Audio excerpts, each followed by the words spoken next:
just before we started the podcast today, there were other things I was thinking of talking about. And then I came in at the tail end of you describing, Matt, a job you used to have. And I immediately thought, I want to hear about that. And I honestly have not heard the whole thing yet. It just sounded quite strange. And I'd like you to tell this tale if you don't mind. Yeah, sure. It is very strange. There was a guy who found a corporate loophole with an airline where he figured out if he could pay dumb people like myself to fly legs of a flight, he would accrue more in mileage for his company than it would cost to pay us to do this thing. So who's us? You said me and some friends from our improv group. This was in the 90s. Well, okay, hold on. In the 1990s, you were in an improv group. Yeah. How did this person, oh God, this gets deeper and weirder. I know. I'm asking the questions. I'm the lawyer here. I'm asking the questions. There used to be a show on NBC that was on after Saturday Night Live called Kwik Witz, which was an improv comedy type show that I worked at NBC in the 90s in the comedy division. Never heard of Kwik Witz. Nor would you, because this thing I think was syndicated and we were all on it, and it was what it was.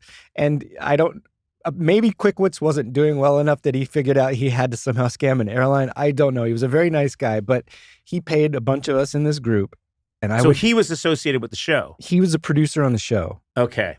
But he was also running this side hustle where he would pay essentially mileage mules like us. And I would do 3 round-trip flights a day. To where? To LAX. Well, that was the thing. You could choose. So a bunch of my smarter friends chose Vegas and Arizona.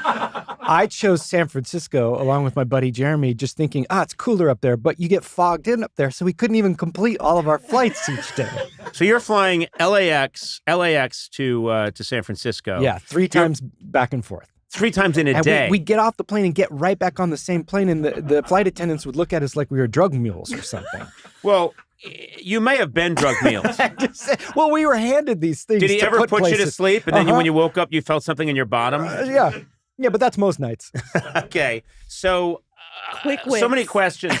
Do you Kwik. Of course. WITZ. You don't have to explain that anyone who comes up with the name Kwik Witz would have to, of course, spell it that way. So, look, I'm not proud.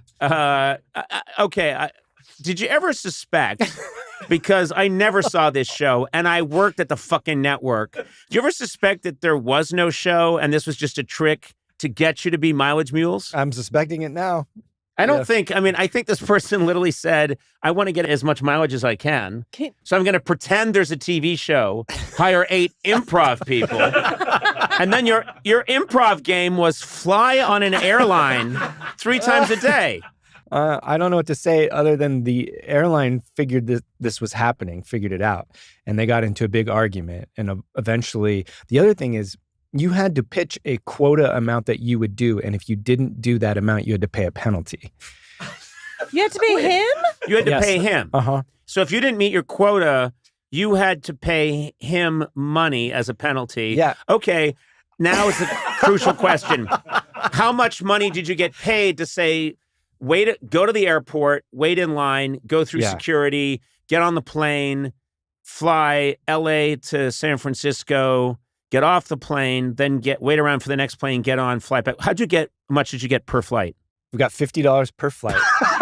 Well, this is late 90s, pre-9/11. I was going to say pre-TSA. What, $50? No, $150 a day. Because we were doing 3 flights. No, but yours would get fogged in. I know, that was the problem. And I wasn't going to make my quota. You were always just circling. You probably never landed in San Francisco. By the way, they were first class. No one's ever landed in San Francisco.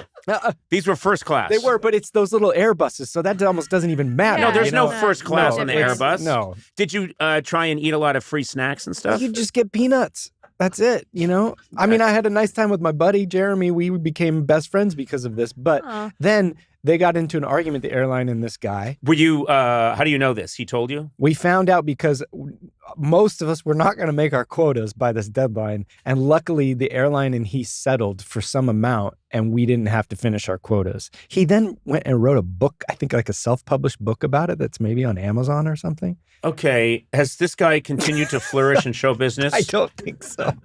With shows called The Wacky Wiggles? Can we watch Kwik Witz? I don't know how you'd find it. Is it on YouTube? I doubt it. I really I Googled it and it did come up, but there are no clips. Yeah, it says, well, like Kwik certain Witz. people. It says 8 mileage mules circle the San Francisco Bay Area. Wayne Brady was on it a bunch. Oh, he went on to other things. Yeah, somehow he escaped it.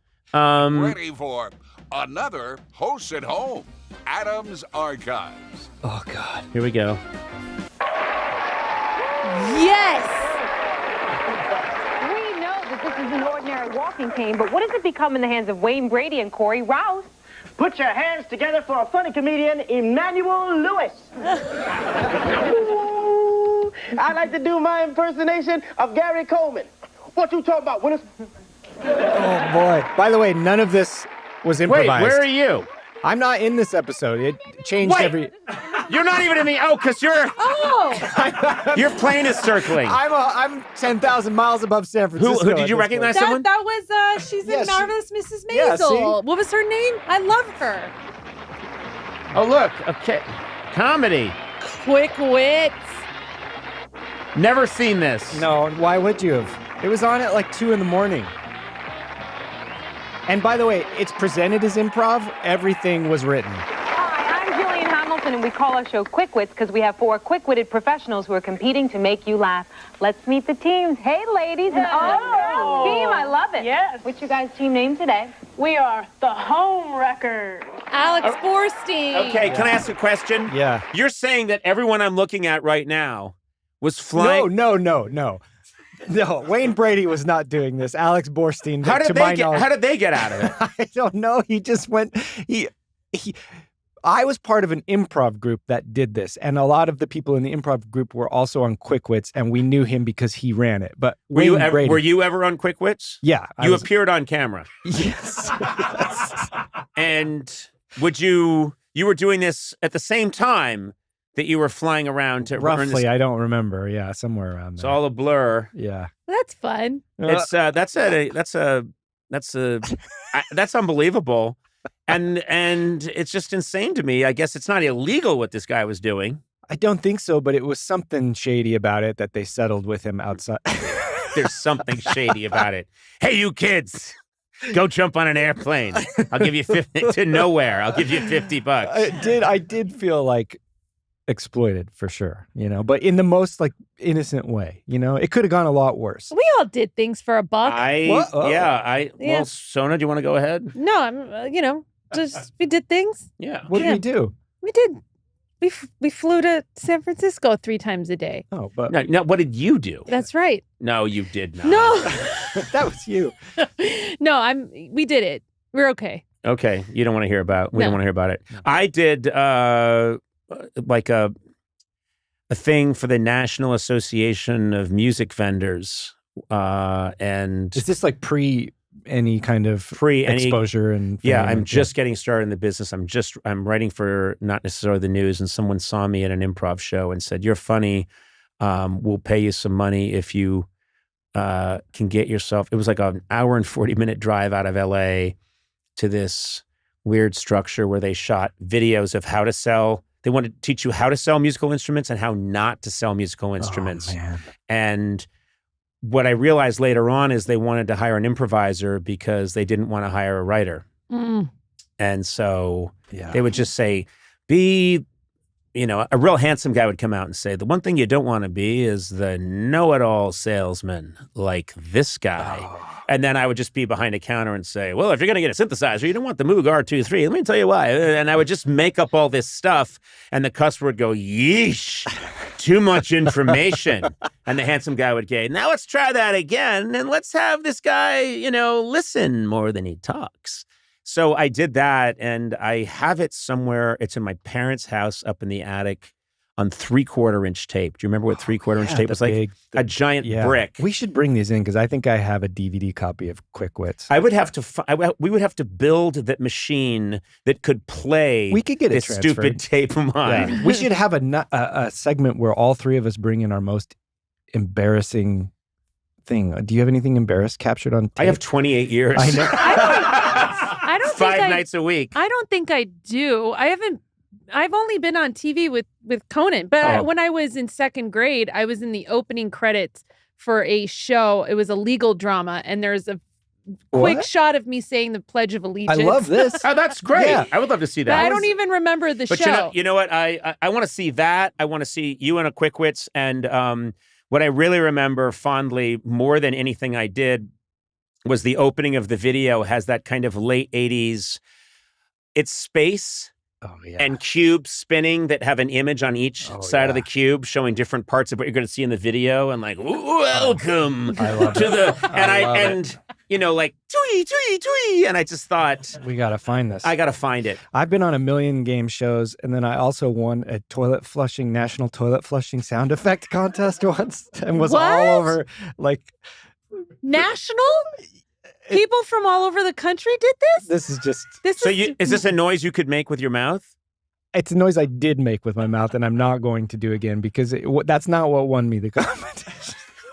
That sounds worse. What won the competition? No, it was just the way I set it up. I slept with everybody. I fucked my way to the top at the toilet flushing competition. I just love you in bed, and you're smoking a cigarette, and you're like, what'd you think? Pretty good. Good enough to say that I'm King Flusher tomorrow? I've finally found what I want to give it away for. Yeah. You're taking a cab home. You're crying, and your mascara's running the next day. And the winner is Matt Gourley. I love the one who actually deserves it, just being really upset about it. The artist. The artist. The artist. Well, we learned a lot about each other. Yeah. Let's never talk again. Okay.